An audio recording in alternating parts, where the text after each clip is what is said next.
Hello, everyone, and welcome to today's session. My name is Kara Marsh Prophet. I serve the University of San Diego as Director of Alumni Operations and Engagement. I'm thrilled to offer you to today's session, Power Without Conscience, Understanding Toxic Leadership.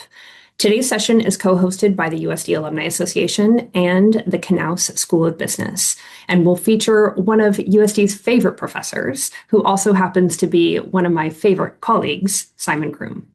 The mission of the Alumni Association is to engage and enrich the Torero community for life.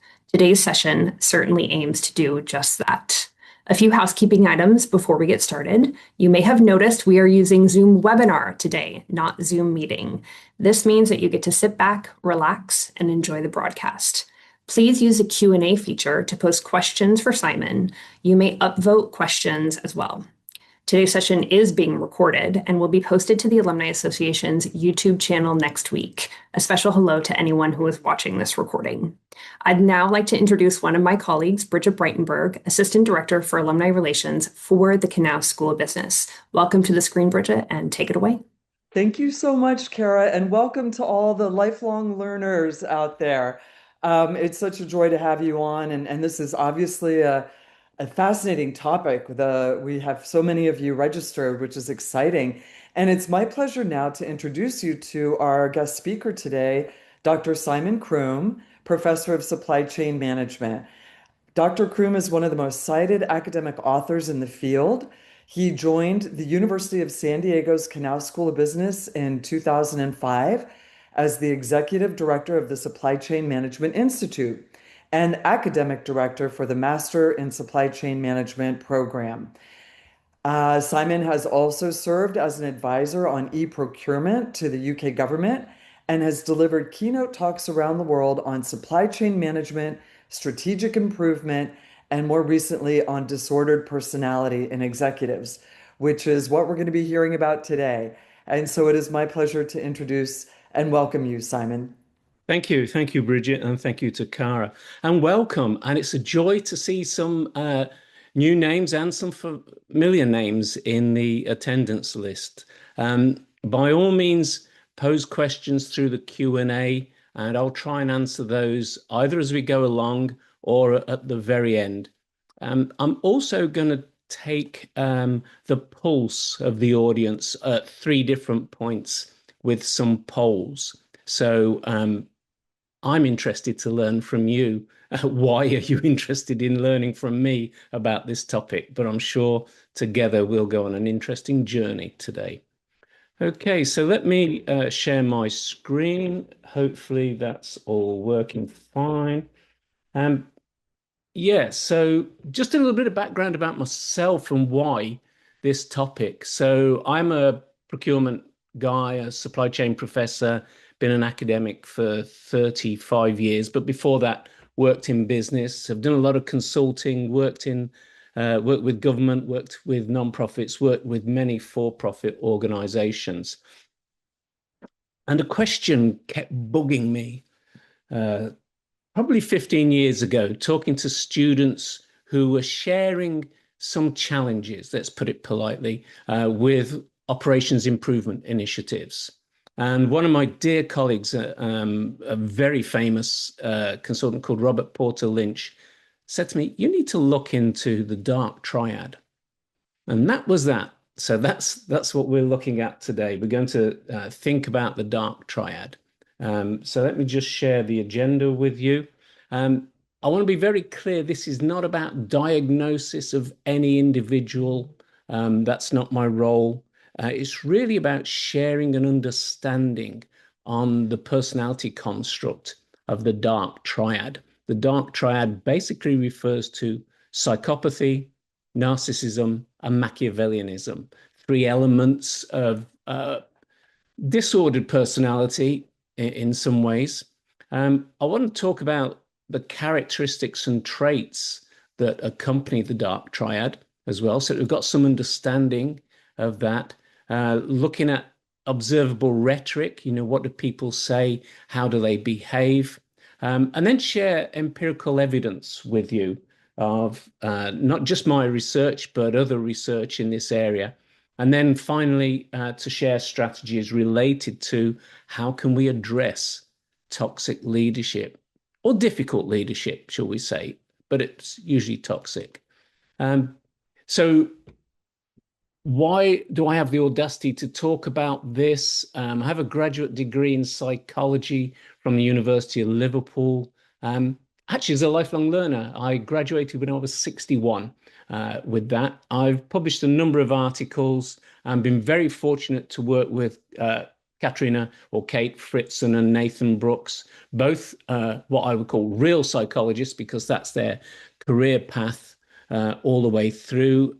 Kate, in particular, I'll talk about again shortly, but fundamentally, I reached out to Kate because she was one of the first people to explore dark triad toxic personality in business executives.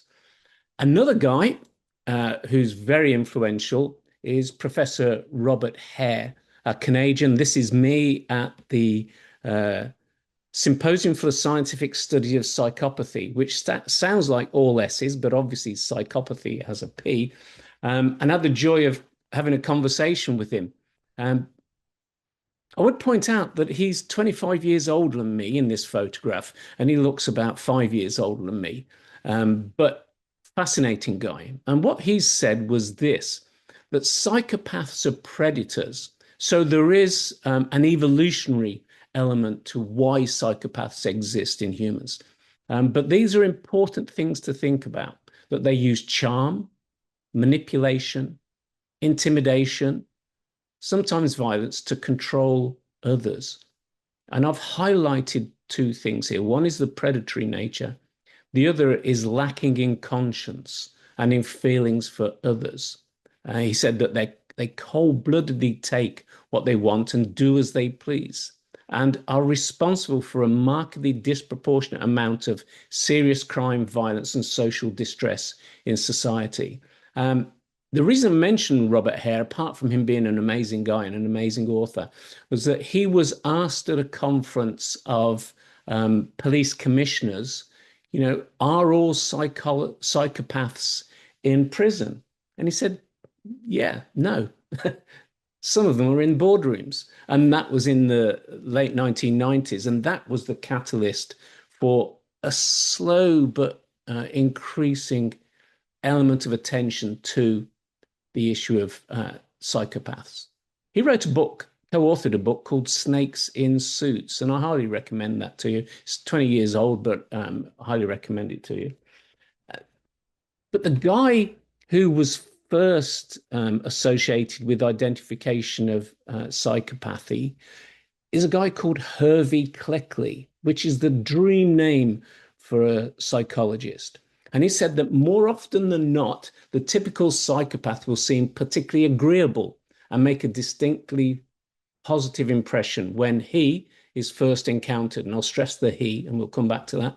Very often indications of good sense and sound reasoning will emerge, and one is likely to feel soon after meeting him that this normal and pleasant person is also one with high abilities. So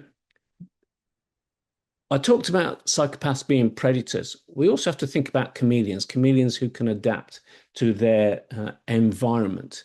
Why I was interested in this is for a number of reasons. One, there's a lot of evidence in the literature that on average, we are going to encounter 3 toxic leaders in an 18-year period. This is a study by Ken Williams, and I can share that with you later. Strange numbers. It means on average, once every 6 years, you'll meet a toxic leader. But the significance of this study was that he found that over half, 58% of workers avoid a toxic leader. So one strategy that seems to be innate in us is to avoid people who we consider to be toxic, or we recognize as toxic, or we think are toxic. 52% of workers worry about that. So workplace stress. 26% of workers encounter aggressive workplace behavior. All of these things lead to emotional exhaustion. and I'll pose this rhetorical question, which is, how often do we feel at the end of a year or the end of a quarter completely exhausted? And to what extent is that emotional as opposed to we've just had to get the accounts finished or whatever?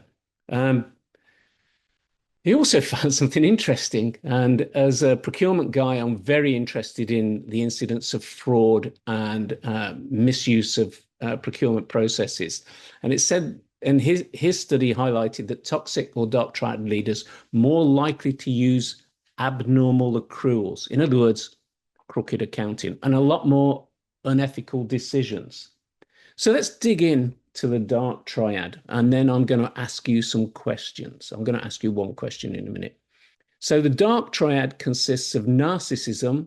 Most of us understand what that means, but it manifests itself as this sort of grandiose self-image, entitlement, which is a word we hear bandied around, probably inappropriately, a lot, but it is an innate, deep belief that somebody is entitled to things that others aren't because of just who they are. Admiration seeking, constantly need attention, affirmation, their name all over the place. Machiavellianism, obviously from Machiavelli and his writings on the prince, but really it's about manipulative deception, very strategic, thinking about the long term. And we'll dig into that. And then psychopathy, which is really about callous, impulsive, low remorse. We often think of psychopaths as, the classic serial killer. But the reality is that a lot of people, a lot of individuals who are on the psychopathy scale are not necessarily going to be violent individuals. There's type 1 and type 2 psychopathy, but we'll address that a little bit. But what I want to do now, Kira, if you can open the first poll, and I'll ask you to address that.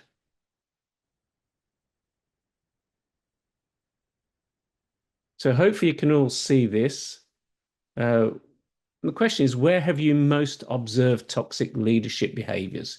In a corporate, political, community or nonprofit, academic, or have not observed this directly? And whilst you're doing that, there have been 3 questions.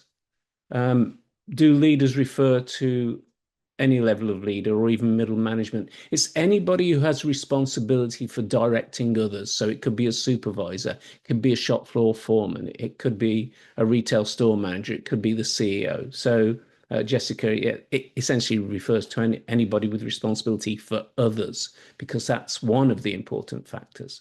And that responsibility for others can include customers. So if you've got a lot of clients, but you don't employ anybody. Are the ratios, good question, Anastasia, Tasha, are the ratio of toxic leaders different at different levels? The answer is yes. I won't have a chance to share that, but we talk about that in the book. But if you're interested, I can share information after.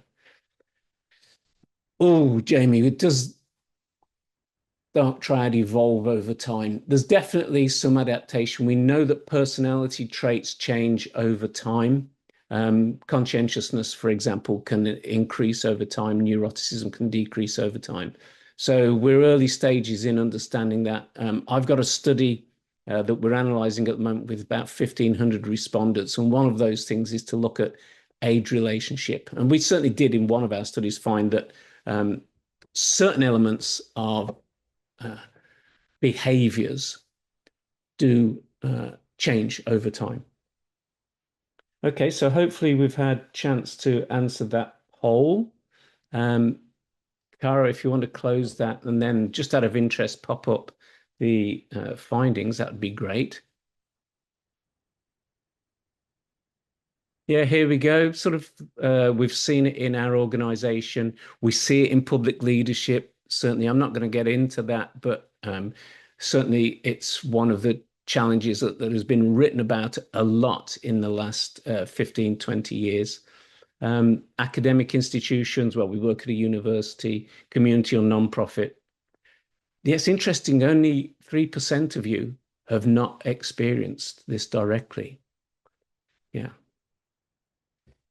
Um, so let's think about the relationship of psychopathy to performance. In other words, why should we care?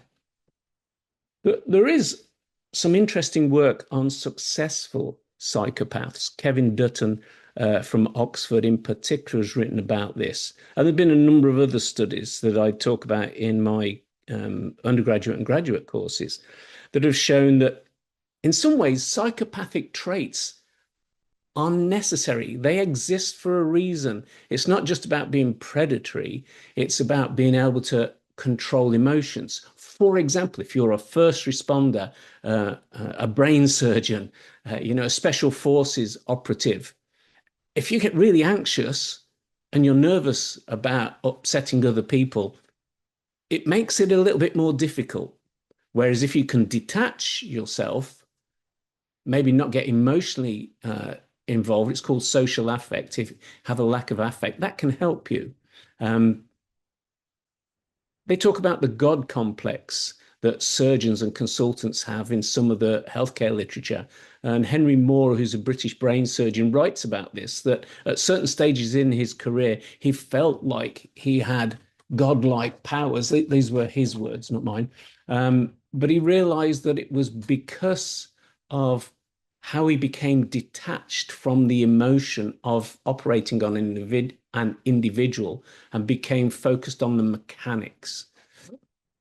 So what we've seen in the research, and Babiak and Robert Hare published some research in 2002, I believe it was, and what they found is that the higher individuals score on psychopathy, on the psychopathic checklist in particular, um, slightly higher relationship to communication, creativity, strategic thinking, innovation. One example that is often cited is that of Steve Jobs, that he was a great visionary, a great communicator, great strategic vision. But what they also found, which was more statistically significant, is that there is a negative relationship between scoring high on psychopathy, shall we say, and your management ability, your ability to be a team player, your leadership capability, and overall performance, financial performance, and so forth. And that's an important reason for why we try to study psychopathy. So one of the questions is, why does psychopathy uh, or toxicity arise? And that was one of the questions here. There's a charisma trap side of it, that dark traits are directly correlated with rapid promotion and leadership emergence, and extroversion and high impression management allow individuals to thrive. So Clive Boddy has written numerous articles and books on corporate psychopathy and pointed out that individuals who are charismatic, strong ego, good at impression management may also carry with them elements of psychopathy which drive them to be successful. In other words, they navigate organizations very well. And we will talk about how they do that. Second side of it, of course, is the dark reality that, as we've just seen, meta-analysis, not just the Babiak and Hare study, shows that there's almost no correlation between dark triad traits and effective leadership. And narcissistic leaders drastically inflate reports of effectiveness. So that's reflecting what I've just shown you in the data. And this little polar diagram I really like, because it shows that one of the questions was, does toxicity evolve over time? A sort of other relationship is, well, is narcissism good, bad, or negative? And it depends. You need to recognize that extreme degrees of narcissism really has a massive impact on team leadership. moderate amounts of narcissism. So I should say that we measure narcissism, psychopathy on a scale, and I'm a believer that it is scalar. It's not binary. You're not either a narcissist or not. There are degrees of narcissistic personality traits. Um, and so some degree of narcissism, self-confidence may be helpful, but extreme narcissism is very destructive in organizations. There have been a number of studies that have looked at, for example, CEO communications and corporate communications. And if an individual, the CEO, is front and center in most communications, whether it seems completely relevant or not, that's a sign of high narcissism. You tend to find lower levels of performance. Um, so what is psychopathic personality disorder? So let's take the psychopathy dimension first and foremost. As I mentioned, The Mask of Insanity by Hervey Cleckley he said that in his work, he noticed four dimensions: how people deal with others, interpersonal; how people react and care about others, that's called affective; how they live their life; and the extent to which they operate within the confines of norms. And typically, when we talk about psychopathy, we talk about extreme levels of all four of those. So again, I'm not going to read all of this to you. I'll leave it there for you to have a quick glance over. We will be sharing, obviously, the recording. I'm happy to share the slides. But you've got four facets: this interpersonal, grandiose sense of self-worth, this affective, callous lack of empathy. I used to, in my younger days, demonstrate this by accidentally, on purpose, tripping over or yelling "ow," giving the impression that I'd hurt myself in class. And thankfully, quite a lot of the students reacted. So a number of them came to my aid. I didn't do anything dramatic like fall on the floor. And I said, this is what social affect means. And just because you didn't react, that doesn't mean that you don't have social affect. It could just mean that you weren't paying attention during class. But, it's a good illustration. You can imagine why low social affect is important. If you're a surgeon, if somebody comes in with serious wounds, you don't want to suddenly lose it because you don't like the sight of blood or a wound. You need to be able to hold it together. And clearly, some of that is trained in. Facet 3, lifestyle need for simulation, parasitic lifestyle. So Bernie Madoff was a good example of this. He exploited people and didn't really care. And then antisocial, usually criminal versatility. What's interesting about psychopathy, and there's a book by John Ronson called The Psychopathy Test. And he looked at the psychopathy test, which is in blue on the left-hand side. These are the dimensions of the psychopathy test: charm, charisma, talking about lofty ideas; cunning, manipulative, lack of remorse, impulsivity, no emotion; grandiose self-appraisal, thrill-seeking. And he interviewed a guy called Al Chainsaw Dunlap, who's a renowned CEO. He would be helicoptered into failing organizations to turn them around. He went to prison for tax fraud and accounting fraud. And when Al was asked about all of these things, he said, well, lofty ideas, that's visioning; lack of remorse, I have to take hard decisions; grandiose self-appraisal, you need self-confidence.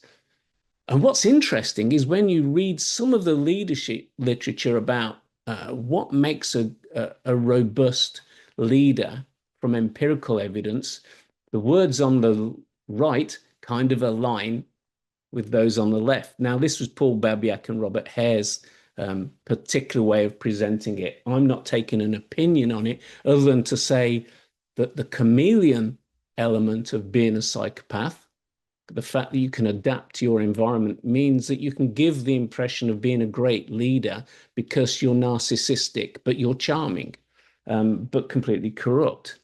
And the challenge we have, of course, is that if you're interviewing individuals, and Clive Boddy writes about this extensively, you tend to see somebody who's visionary, unshakable, action-oriented, very savvy politically, very charismatic.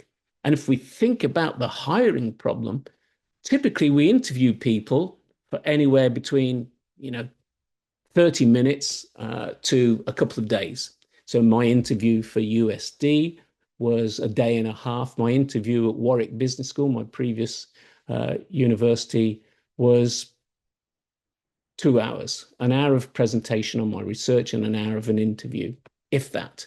So somebody who's very good at impression management, and I'm not saying that the reason I got the job was because I'm a psychopath, don't get me wrong. What I'm saying is that it's a very short snapshot. And if underneath it you have an individual who clearly embodies the dark triad, they're able to be very good at impression management in interviews. And Clive Boddy in particular says that they thrive in unstructured interviews and ambiguous environments where confidence is mistaken for competence. I love the alliteration of that. So what do psychopaths do when they go into an organization? They do this. They are instrumental. They take a look at, where am I? Who are the individuals here? Let me scope out. Let me walk around. Let me go on my listening tour. Let me get to know people. And we're talking of everybody in an organization. And what they're really doing, and by the way, a lot of great leaders, that's what they do when they move in, is they listen for, a month, 6 months, a year. So that isn't a trait of psychopathy, but what a psychopath will do is on that listening tour, they go, this person seems to have a lot of visibility into expense claims and into budgets. That's the police. I need to slow down when I drive past the police, as we all do. Who's this person? Oh, they're very warm and welcoming and congratulatory and really seem to like me. And the more I work with them, the more I realize that they're the partisans. They're the people who are going to go, yeah, Simon's a great guy. I've really been impressed. He's warm, he's helpful. He goes out of his way, So partisans will have that particular perspective. There'll be the patrons or the patrons, individuals who can help elevate the psychopath's career. Quite often, Clive Boddy notes this, the patron is not necessarily your boss or your boss's boss, but it may be somebody who's influential in a slightly different division or function. Who are the pawns? And this is where my interest in psychopathy started. I was very clear that some of my students were the pawns in an executive's strive for success and strive for resources. So they're the people who are used and discarded. And then there are the patsies, the people who get the blame, because one of the key elements of a psychopath's behavior is that they will look at, who can I blame? Who can I point the finger at? Can I leave a breadcrumb trail for them? And so, this is at the heart of a psychopath. And that's supposed to be Genghis Khan in the middle, by the way. It's at the heart of how psychopaths live their life. Not just they think about it and then label everybody and then get on with their job. It's every single person has a function. Police, partisan, patron, pawn, patsy. Every single, and sometimes they move around. But it's how psychopaths think about others. And the consequence of this is, firstly, that they're not operating alone. They're using the organizational environment. This is one of the reasons why psychopaths are particularly often found at the heart of corporate failure, fraudulent activities, unnecessary redundancies, exploitation of the workforce, particularly taking credit for others' work. Another area that we're very passionate about, corporate social responsibility at USD. Certainly in some of the CSR research, I've seen that when toxic individuals come into an organization, corporate social responsibility goes out of the organization. Unilever, allegedly, are one such organization after Paul Polman left. Disheartened workforce, clearly, a lot of political decision making. How does this entrench and advance my position. Workplace bullying, 33% of American workers experience some form of bullying or harassment. A lot of short-term decision making. How can this help in the next year or 2 years? Because I'm going to be gone after that, or I'm hoping to advance. No focus on investor or stakeholder interest. And certainly there's a lot of expertise that leaves. And of course, environmental damage. Why would I care about the future? The tragedy of the commons is that phenomenon which says there's no incentive for me not to use up resources for myself. Why should I stop driving? Why should I not fly more miles? Because that's what I want to do. Why should I use up finite resources? And also questionable legality. So let's move on to poll 2, Cara, if you can open that up. This is like a midterm test for you. What behaviors do you think is the clearest warning sign of toxic leadership? Repeated blaming of others, refusal to accept accountability, manipulation of facts or reality, lack of empathy or remorse, or framing critics as enemies. And you can only pick one. It's not a very fair midterm exam, but it will be an interesting insight for us. And Simon, you do have 2 more questions. The second one, Aurelia put up right when you were showing that image of, Oh yeah, Genghis yes, Khan. yeah. It's it's meant to be Genghis Khan. We don't have any photographs. But he represents The the toxic psychopath. leader. Yeah. Yeah, completely. Yeah. And I think Barbara's question's a good one. They call it the psychopath contagion, which is that a toxic leader can create a toxic environment. And this is why we talk about corporate psychopathy. We talk also about psychopathic corporations. Enron be a good example. Theranos being a good example of organizations that have policies, procedures, and routines in practice, not necessarily written, that are very dysfunctional, destructive, and so forth. So, yeah, you're absolutely right, Barbara. Okay, Cara, if you want to close that poll and let's have a look at the answers. Yeah, it's interesting again. Interesting that particularly the manipulation of facts or reality, I mean, that certainly has hit a nerve at 34% of you. Lack of empathy or remorse, refusal to accept accountability, repeated blaming of others. Yeah, I mean, I get that. Thank you.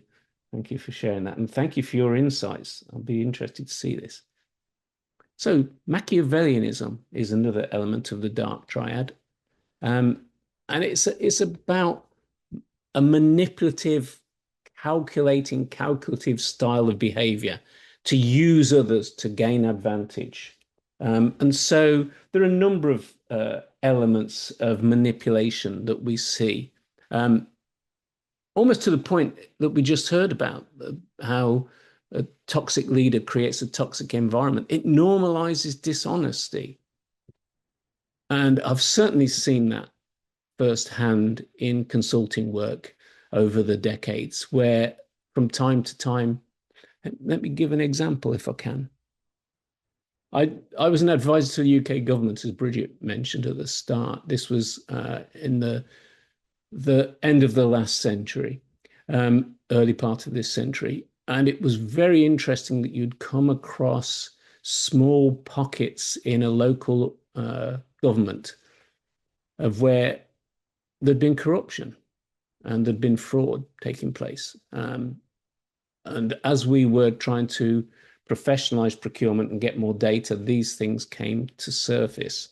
And certainly PricewaterhouseCoopers have found that where you have pathological fraud in procurement as opposed to opportunistic, there's clearly a culture of dishonesty. It also undermines the shared reality. I mean, one of the things I love about working at USD is that if you ask anybody who works at USD, they'll have different ways of phrasing it, but they'll say, we care. We care about students. We care about our community. We care about the world that our students are going to create and lead. And we care about each other. And that shared reality is, something that gets undermined if you have toxicity. But it's an element of Machiavellian manipulation. It's a way in which one asserts control, is because if you remember those 5 roles, if you have pawns, in other words, you're all of a sudden you're inside this criminal activity, you're going down if I go down, to paraphrase Robert De Niro or Al Pacino in any number of movies. And it justifies that misconduct. A big challenge, though, a big challenge, but a great opportunity with the dark triad is this. It's projection. And what projection is where an individual claims something, but really they're turning a mirror on themselves. I'll pick an example for me. It's like me saying to somebody else, you're untidy, you never do the dishes. Well, hands up, that's me. I've got a dishwasher. I put the stuff in there. If there are dishes in the sink, they'll be all right till the next cycle, But I'm projecting, that's an example of projecting. It's attributing one's own traits to others. It's very prevalent when you look at narcissism, and you'll see that. There's a lot of instrumental, not defensive projection. So often changing the subject. And we use projection to change narratives.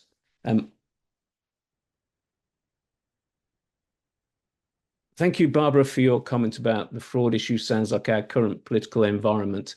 I think, sadly, it's not just our current political environment. I think it's a trait in many political environments, whether it's local government, whether it's national government, whether it's in the Americas, whether it's in Europe, whether it's in Asia, whether it's in Africa. We see it all the time that fraud is prevalent. And I'd love to do a session purely on fraud. But one of the key things about fraud is that it happens because there's opportunity, and we'll come on to that. Not fraud, but we'll come on to opportunity. But you preempted this comment, Barbara, that in public rhetoric, and I don't mean necessarily in the public and political sphere, I mean public in an organization or amongst a group or amongst a community, is accusations of lying and corruption, moral condemnation of others, and repetition and amplification. And we also go from projecting to gaslighting, this reality distortion, loyalty over truth, and social reinforcement. These are all pretty toxic patterns of Machiavellian behavior. But let's get into our third poll, and this is our third and final poll. And if you can post that up, please. All right. So the question is, which of these following best describes projection in leadership rhetoric? Again, you just got to pick your favorite one. Taking responsibility for harm caused. Is that an example of projection? Attributing one's own traits or behaviors to others, encouraging open dialogue and disagreement, showing empathy towards critics. Simon, can I quickly clarify, because I'm interested? The first one, taking responsibility for harm and cause. What you're saying is that the leader knows that they are actually responsible for the harm, but they're trying to project it on the employee, making it the employee's fault? Yeah. It's like when somebody reverses into your car and then says, you drove into me. That's an example of misattribution of fault. That's a very common Machiavellian stroke dark triad trait. And projection is a very useful thing to observe because it's like a mirror on the soul in some ways. Okay, do you want to close that down, Cara, and share the results? Well done. Yes, 87% got the right answer. It was just a little bit of fun. really, I think we get the idea about projection. So let me move into psychopathy for the final sort of 10 minutes of this webinar. So in the research that I've carried out, we use an instrument called the Psychopathic Personality Inventory, and the R means revised.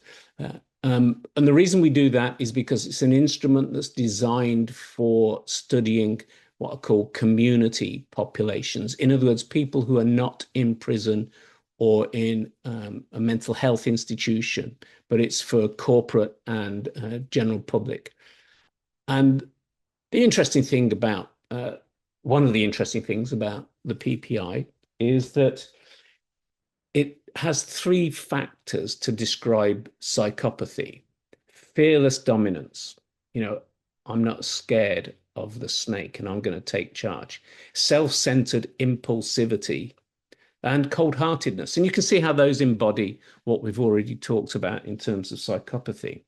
I'm not going to get into this in a lot of detail about the instrument, just to say a few things about what the PPI-R does. It's a survey instrument.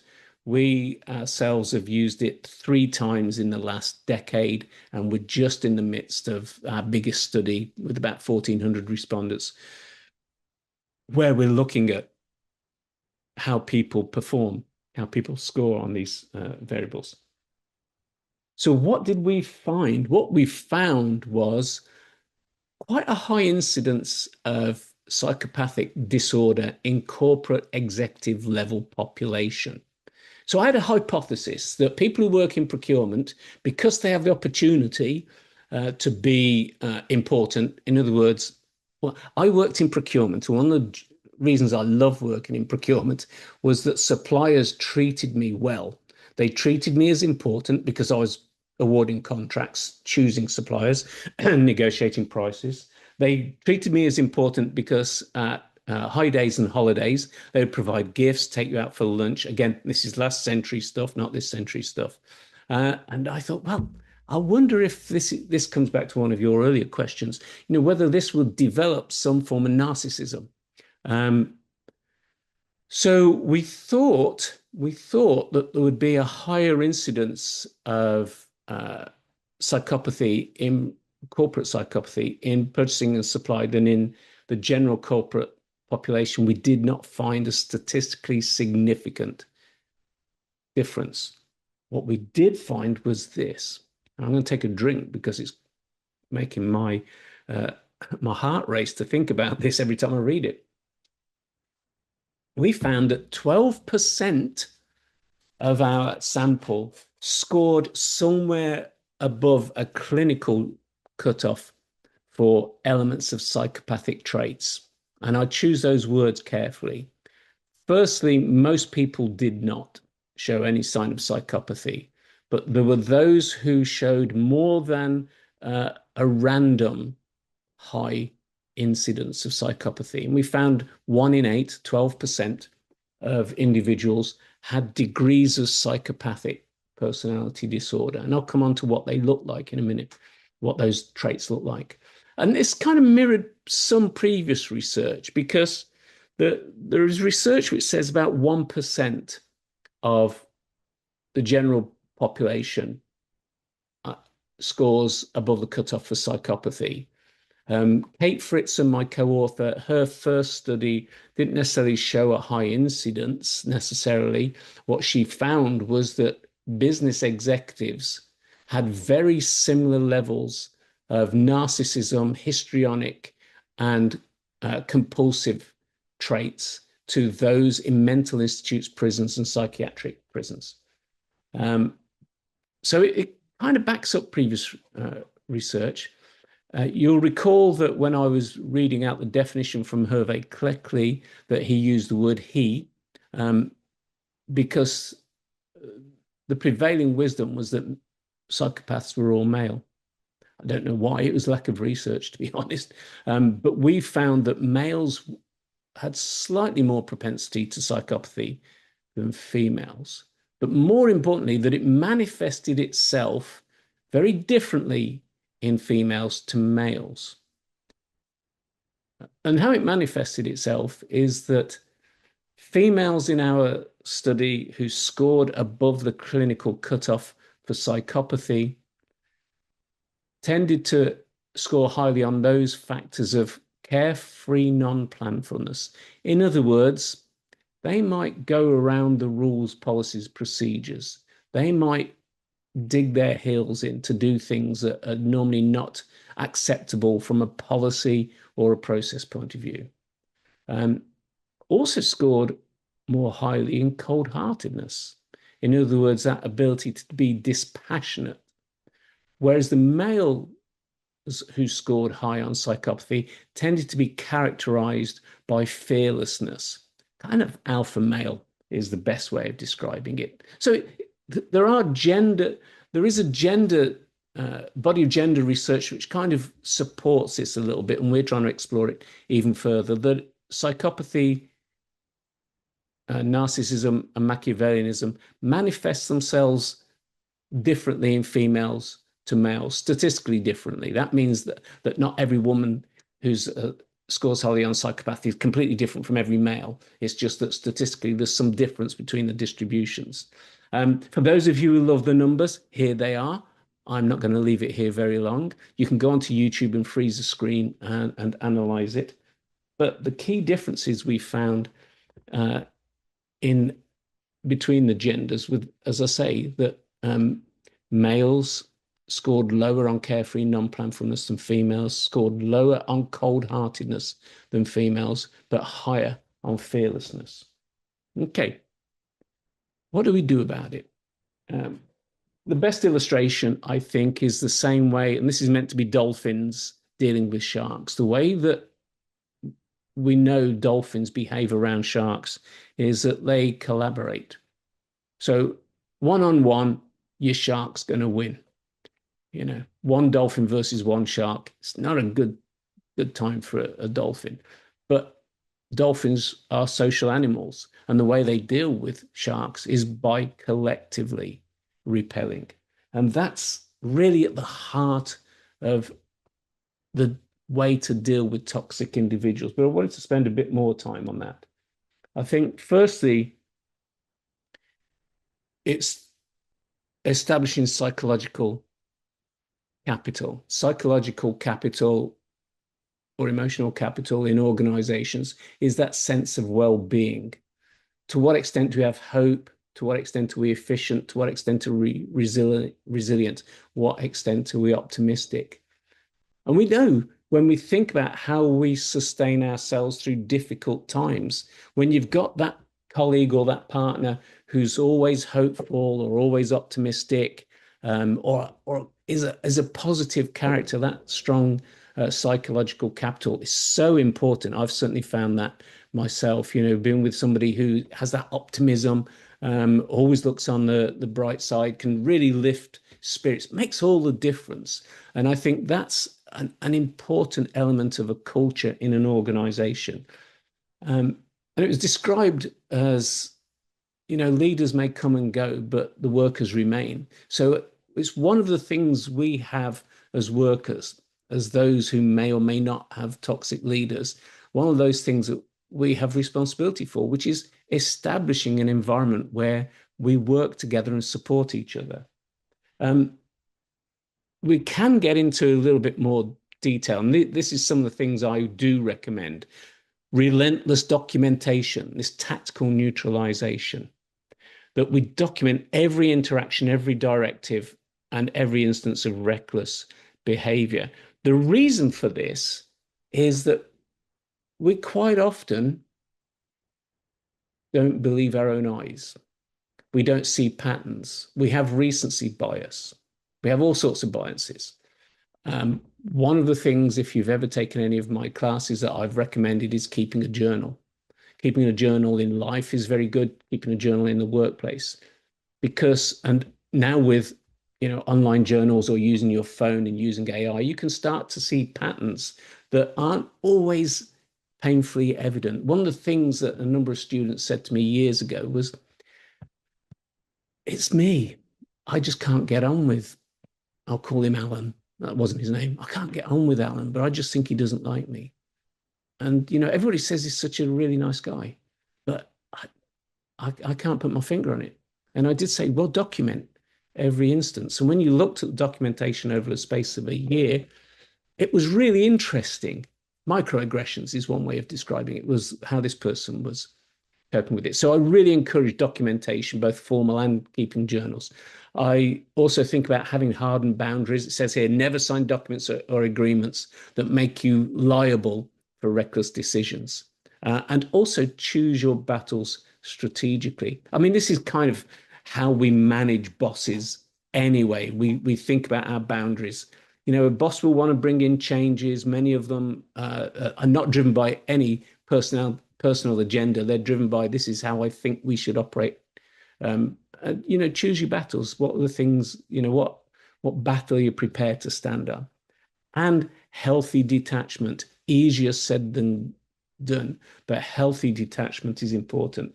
So that tactical neutralization is one important.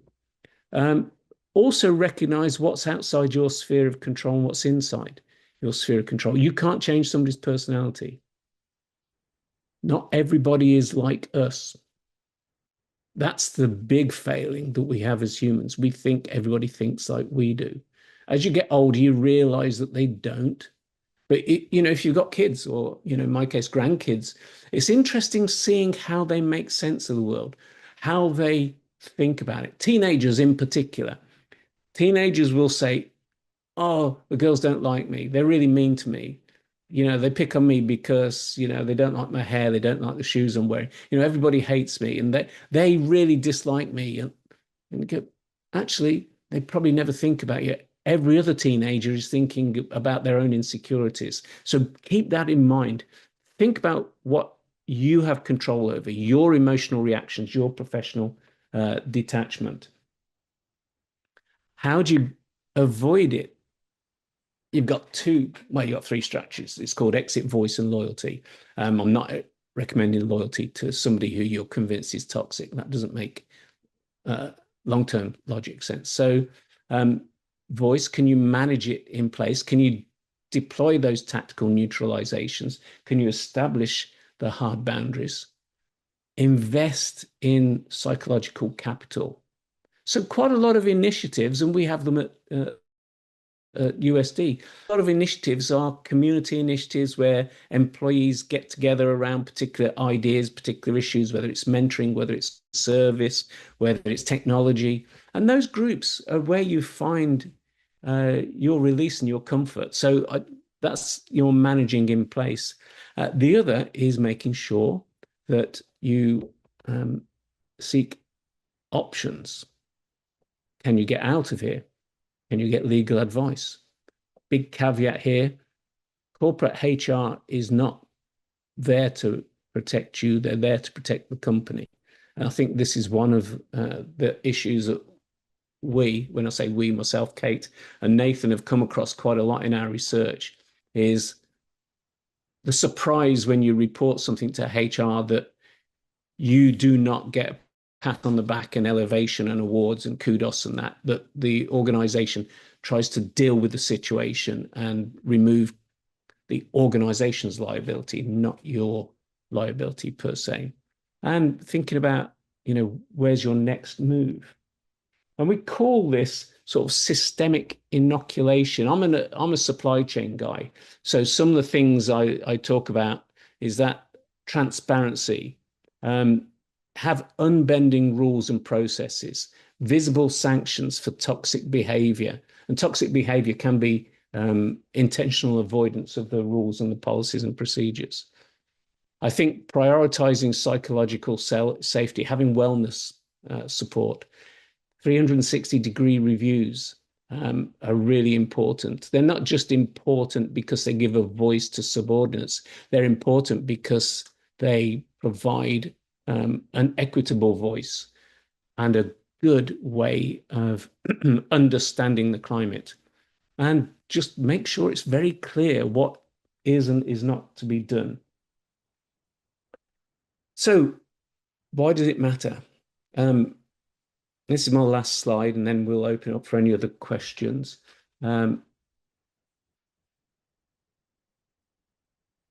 Please use the Q&A section to post any questions that you've got. I'll see if I can see any. Yep, there's one there. It matters because we see it everywhere. There's certainly the amount of research now that's carried out into dark triad finds incidents everywhere. We need to understand warning signs in leadership. Part of this webinar is to just give you a flavor for some of the things to look at, particularly projection, and make sure that you understand where you're accountable and where you're not accountable.